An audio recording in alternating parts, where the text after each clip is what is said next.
بسم الله الرحمن الرحیم. در این ویدیو یکی از ثبوت‌های دیگری تابع بیتا و گاما را انجام میتم. در این رابطه بیتا ام برابر است با بیتا ام ان جمع یک جمع بیتا ام جمع یک به ان و ما همچنان میفهمیم که بیتا ام برابر است با گاما ام ضرب در گاما ان بر گاما ام جمع ان. از رابطه بیتا ام جمع یک و ان و بیتا ام و ان جمع یک استفاده میکنیم. از این رابطه ما نظر به این رابطه میتونیم نشته کنیم که گاما ام جمع یک ضرب در گاما ان بر گاما ام جمع ان جمع یک گاما ان جمع یک بر گاما ام جمع گاما ان. این میشه. این را ما میتونیم نشته کنیم نظر به یکی از خواص تابع گاما، یعنی گاما ام ضرب در گاما ان بر ام جمع ان. این مخرجش میشه گاما ام جمع ان.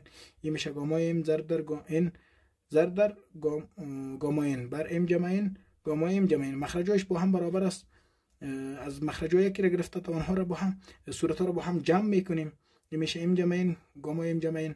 این میشه ام گاما ام ضرب در گاما ان گاما ام ان میشه. این میشه گاما ام و گاما ان در دو مشترک است و مشترک میگیریم. این میشه ام جمع ان ام اینجا بمونه این اینجا.